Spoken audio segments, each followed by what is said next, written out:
Nuskaudrinai mano sielą, vaidilas. Ir man prisisapnavo kiti laikai, kitokie darbai. Aš nebesiklausysiu daugiau tavo senovinių dainų. Dabarties laikai, kiti laikai. Ir kitokių man reikia dainų. Nebeliko didvyrių pasaulyje. Turi mirti ir daina. Išvyk kunigaikščiai iš mūsų krašto svetimtaučius atėjūnus. Ir mūsų šalis nubus garsiems žygiams. Kas yra naujasis jūsų dievas, kurį jūs parsigabenote iš svetimų šalių?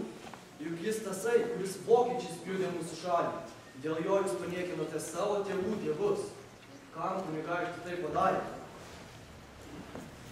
Mes irgi mylim šitą kraštą kaip ir tu. O kad mūsų širdis narsi ir ranka tvirta kovoje, gerai žino prieš.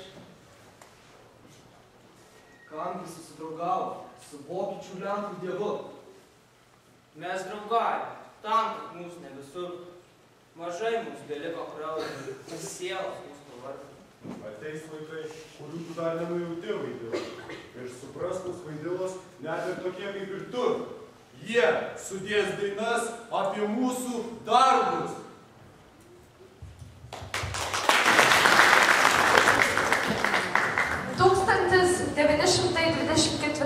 metais Vinco Krėvės tragedija Skirgaila pastatoma Kaune, Valstybės teatre. Režisierius Borisas Dauguvietis. Ir užverda karštos diskusijos. Kaip gali būti dramoje, tai išaukštinti pavojus, o krikščionys pažeminti ir suniekinti? Kur matyta, kad svetimtautis vokietis Kelleris yra patrauklus herojus, kilnus ir garbingas karys, o lietuvis Skirgaila atstumiantis niekšas? Gali jums atsakyti, kolega. Skirgaila kryžkeliai. Ką pasirinkti? Krikščionybę, civilizuotą Europos religiją ar pasilikti prie senojo gamtatikių tikėjimo? Kaip išsaugoti tautos ir valstybės interesus nuo vokiečių ir lenkų užmačių? Dramos tekstą būtina cenzūruoti, o kiekvienam vaidinančiam aktoriui 100 litų bauda. Jei šiandien dėmesio į cenzūrą. Taškas ir baigti. Literatūros likimo jūs neišmanot, kolegos. Vinco Krėvės Skirgaila pasaulinio lygio veikalas. Sukurto herojaus dramatizmu ir tragiškumu prilygstantis Šekspyro plunksnai. Palygus Makbetui ir Karalių lygiai.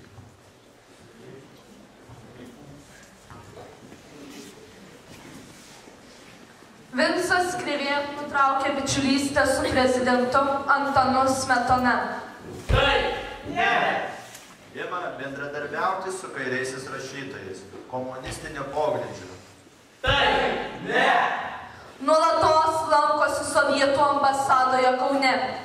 Taip, ne. Vincas Krėvė tampa rašytojų sąjungos pirmininku. Taip, ne. Vienas kraujo lašas būtų tave nuplovęs, o varge jo vieno tu pasigėdai. Nors stiprybę sėmėm iš didžios senovės, liko netesėti mūsų pažadai. Vienu į vieną žodis būtų tave apgynęs, bet varge jo vieno tu pasigėdai. Nors visi žadėjo mirti už tėvynę, liko netesėti mūsų pažadai.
Sutinka ne svetimą armiją, o draugus.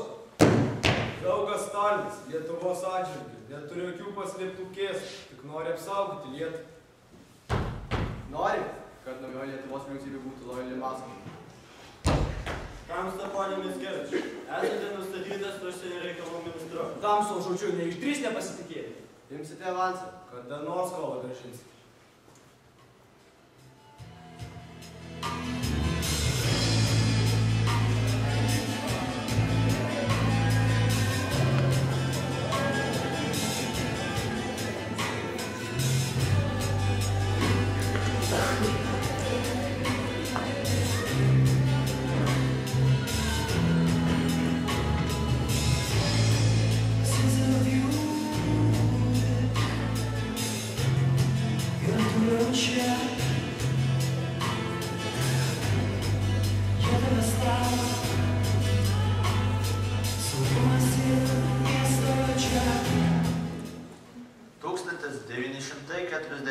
Metais okupuojama Lietuva.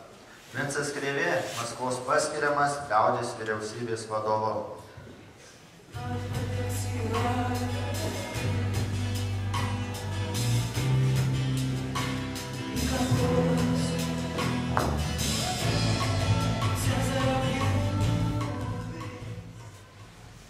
Rašytojas atsidūrė situacijoje, kuri prilygo jo kūriniuose sukurtoms dramatiškoms aplinkybėms, į kurias pakliūdavo patys reikšmingiausi jo personažai. Dar turėjo iliuzijų, kad prasideda naujesnė, pažangesnė gyvenimo era.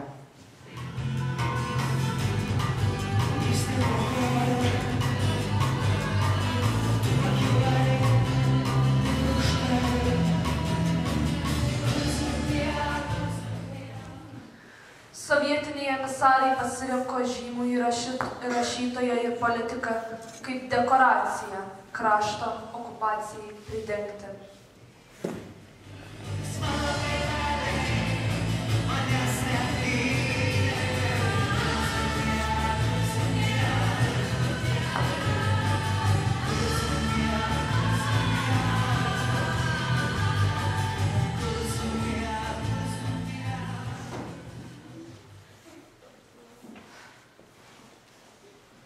Po derybų su sovietų emisaru Molotovu, supratęs, kad nepriklausomybės nepavyks išsaugoti, rašytojas atsistatydino. Bolševikai nedrįso susidoroti su autoritetu. Būsi suimtas arba ištremtas.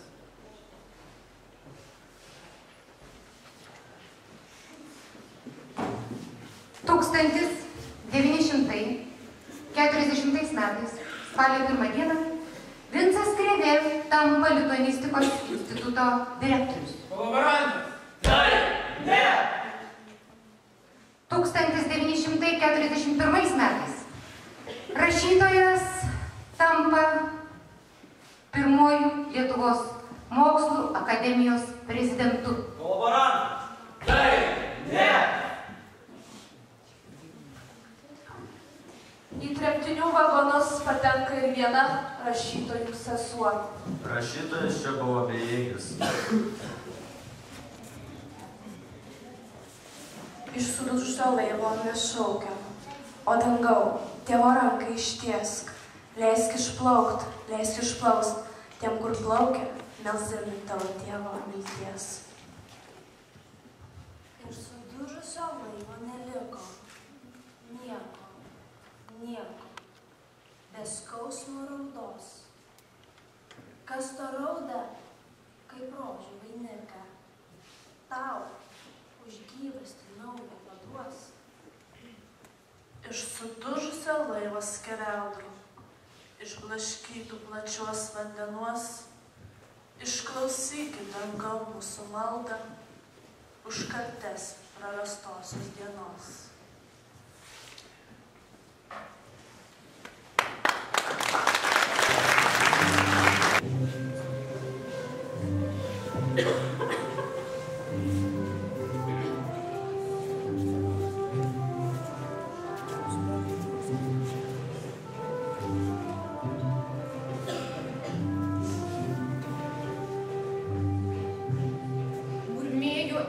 Giesmės juodi debesiai, audringų žaibų, perkūnų pritvinę.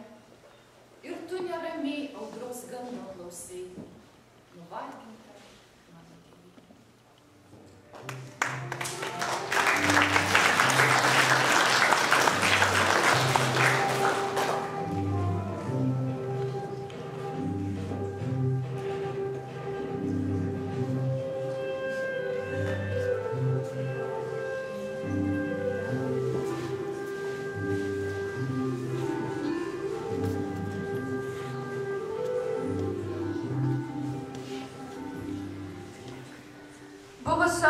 Liaudės Seimo nariai, tarp jų ir Krėvė, paskelbė rezoliuciją.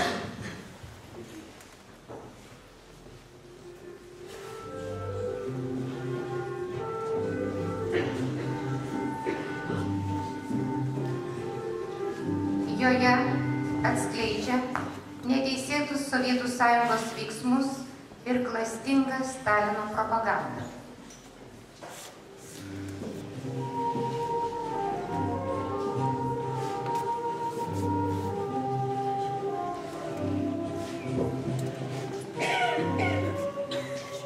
Krėvė profesoriauja Vilniuje.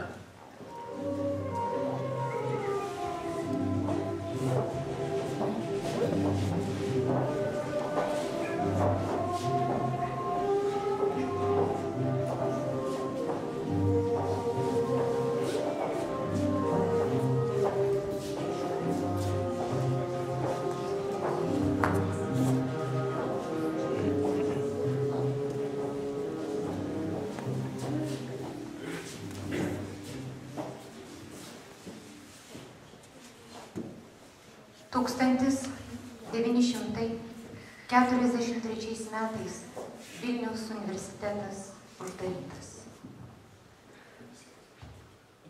Į koncentracijos stovyklas siunčiami daugelis Lietuvos intelektualų, tarp jų ir profesorių bei rašytoją Balį Sruogą. Krėvės draugą. Netikėtai Krėvė irgi suimtas Gestapo. Kai suėmė mano tėvą, nuėjau tiesiai į Gestapą. Aš gerai kalbėjau vokiškai. Kokiu reikalu? Čia yra Herr Professor Krėvė Mickevič. War verhaften gestern. Prašau. Mano tėvas ne tik rašytojas, bet ir profesorius.